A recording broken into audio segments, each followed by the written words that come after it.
history is fascinating. Researching history can be fulfilling. Welcome to Oral Tradition and another adventure in Guyanese literature. And on this segment, we take uh, a different path on a different subject.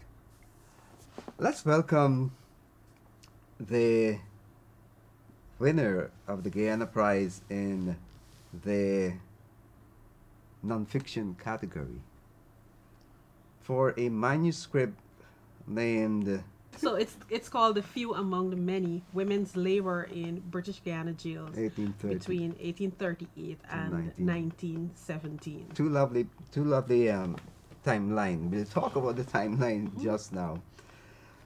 But how fulfilling has this been for you?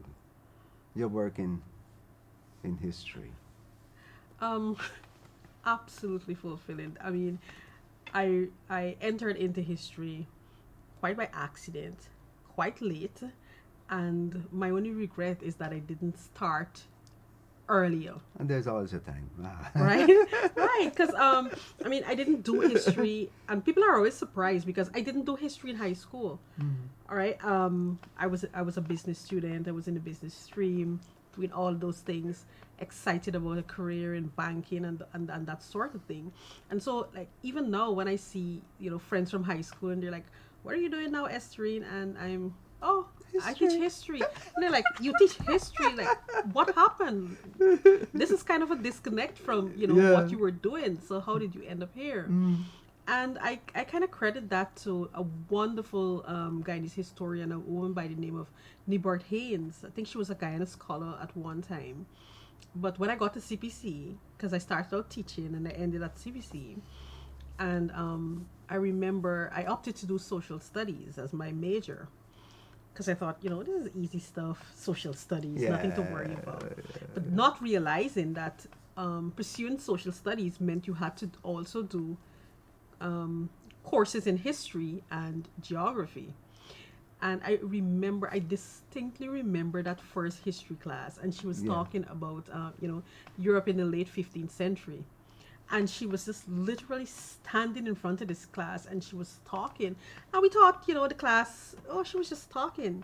This lady was delivering a lecture on Europe in the late 15th century.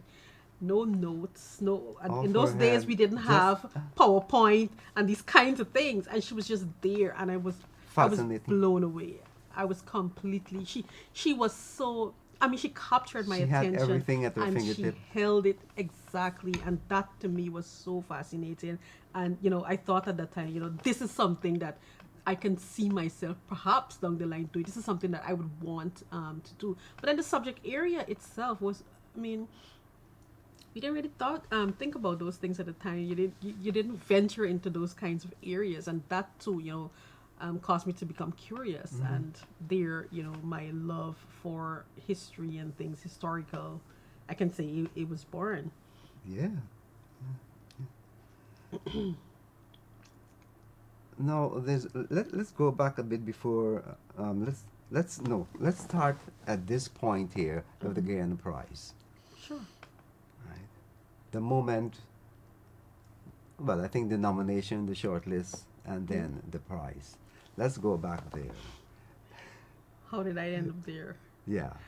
All right. So this work, this work, it was a part of my PhD dissertation. And so I did all of this work, and I was able when I did my defense, my dissertation defense, I the committee, I mean, the work passed. First defense passed, zero corrections. So just as it was. I mean, I think the only thing they asked me to do was, instead of just saying chapter 1, chapter 2, chapter 3, chapter 4, actually put the titles of the chapter in on the content page, and that was literally all the corrections that I needed to do. And so I was like, Fabulous. Okay. all right, so yeah, and they're saying to me, Estherine, this is really good work. This is something that you should consider publication. But of course, when you do the work and you're so intimately involved with it, you oftentimes don't see what they are seeing. So when I was finished and I started, revisiting some things, because obviously moving from a dissertation to a book is a little bit of a process, because there are certain things that you have to take out of it, and Yeah, we'll come to that. so so I was working on it, and I had kind of finished, but for us, work is never finished. It never seems to be complete. Especially when you're writing. Exactly right. You always think that you're missing something. You could add something. So I was there, but then I saw the ad on Facebook, and this was like the day of the deadline Itself. it's there, and I was reading through the ad, and they said, because I obviously thought that you could only submit Book form. completed books, published books. So I was just reading, I'm like, oh, there's a category here for manuscripts. Once you're resident in Guyana, thankfully I was resident in Guyana at the time, so I'm I have this manuscript, so I said to myself, you know what, submit this manuscript. Everybody's saying, yeah, it's good and whatever. So let me submit it here. These are people that don't know me. I don't know who the judges are going to be. So let me submit it. And I mean, at what I was hoping for, and this is the truth, what I was hoping for is some feedback saying, yeah, this is probably some good work. You need to work on this. You can need to work on that. That kind of thing. You're selling yourself short, girl. I mean, that's what everybody keeps saying to me, like, Estherine, why? I have a friend, Shemaine. She has been and she's always so upset with me, because, I'm jumping here again. When I submitted to the University Press of Mississippi, and they responded like, oh, we had to sit down, and this thing was fantastic. Please send us this manuscript. And I'm shocked. And she's like, why are you shocked? Why are you so, surprised that you did good work? You do good work, and, people like your work and stuff. But so I submitted to the Guyana Prize. I was shortlisted. This is good. There are 4 people in the category. At least I could get 4th. So, I'm sure they had a lot more than 4. And even if I end up here, well, that's still good. You still did Once well. you're shortlisted, Exactly. you have the potential to be a winner. Right. So I'm like, all right, at least I made the shortlist, so this is good. And again, I didn't hear anything from the ministry or anything. I think the day before the actual the award ceremony, maybe the day before or 2 days before or something, a very short period before the award ceremony, I finally got a call from them. And then I don't remember who the young lady was, but she explained to me that they're trying to email me however long, but the emails keep coming back that the email address was wrong, and that kind of thing. And so then she tells me, have you seen, you've been shortlisted, and can you come to the cultural center on whatever night it was? I think it was a Friday night. Yeah. Come to the cultural center on Friday night. We have the award ceremony, and you should be there. So I'm like, all right, I should be there. This sounds promising. So I was there, and the entry won, and I was completely surprised about that. But deep down inside, I mean, you're saying you're surprised, but deep down inside, you're putting a lot of work. I know that. I know that I put in a lot of work, but I don't know. I guess I'm one of the kind of persons that you don't like to tell yourself, oh, you have this in the bag, or this is going to happen, just in case it doesn't. So I don't like for me, what I see that is not setting myself up to be disappointed, right? So like, all right, at least I won, so this is good. Well, I didn't win. Well, I didn't expect to win in the first place. I don't know. I guess that's the way I am. And if I think back, I remember when I used to go to high school, and we would do tests and stuff. When I'm finished the exam, I would always call my mother, and I would tell her, well, this one was extremely hard, really, really hard. So really don't expect anything from it, right? So I think I was just laying the groundwork in case I didn't make it. So she would say, well, yeah, she did say it was hard. So I can't, Oh, So I guess it's kind of like a holdover from that safety time. net sort of thing. Yeah, Yeah. yeah. Oh boy, oh boy. Let's talk about the transition. Because this is a program about writing, books, Mm-hmm. and literature.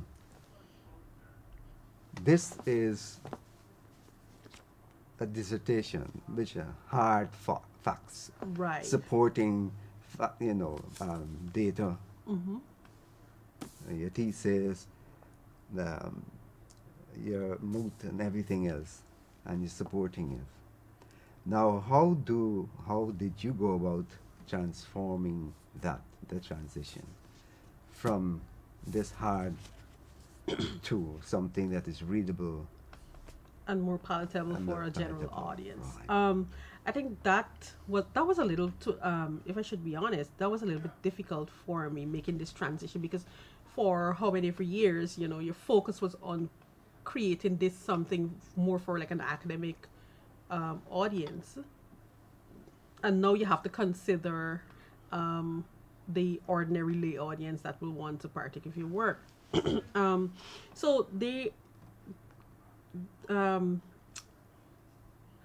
helpfully there were these guides that a lot of these presses know they will have these guides on their website about transitioning from Okay. dissertation to book projects. And so because I initially thought it was just like you just take a dissertation and you That's publish it as a book, and no, the presses don't want dissertations because when you when you're finished, especially in the American system, where you're finished with the dissertation, then it has to be lodged at in these repositories. I mean, you can put it on hold. Like for mine, I put mine on hold for like 3 years, so nobody can actually access it. You can see the name, you can see the abstract, but that's about all that you can see. So I did that because I want to give myself the opportunity to publish the work.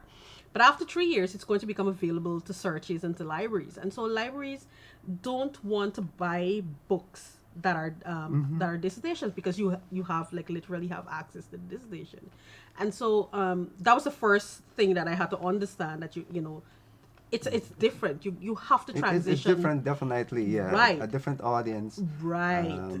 economics and everything coming into play. Exactly.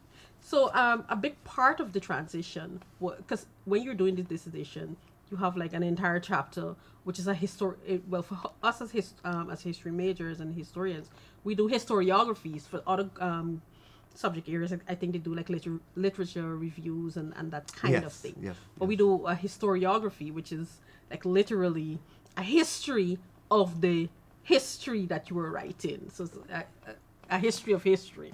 So a large part of like an entire chapter is a historiography. No lay person wants to know who was talking about prisons in the 16th century or anything like that. And so making that concise and palatable for an audience. And So readable. so that this is not something that is coming out of thin air. This is not an abstract form.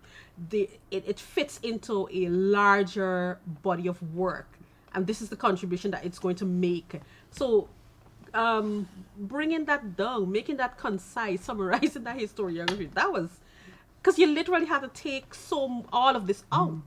All right, I mean, quite frankly, people are not interested in that. All right, unless you are a I'm a historian or historian, something yeah, like that. yeah, You're yeah. not interested in that But it's kind of good to have thing. it in the book. I'll tell you, it's good to have So right, they want at it, least but they some of it. don't want that detailed 20-page thing that you did. They're not interested in that. They want you to get that down to maybe 4 or 5 pages as the most. And so doing that, because of course it's my work, this is my baby, I think that all of that is extremely important. I don't want to take any of that out. All right, so that was challenging for me. And you did well. And And you did well in the transition. oh. Because I will name names. Mm-hmm. David Dabadin is on record during a program right here. Right. And he talks glowingly about the readability Oh wow. of it. Alison Donnell Lisa Otar. I mean, we went out after the prize giving and we had a chat. So I heard all about it and I was intrigued. Oh. So, so now, Doc, you are a groundbreaking historian. You're a groundbreaking woman. You're a groundbreaking historian, prize winner, and the subject. We haven't touched on the subject yet. How did How I did end you up? get there?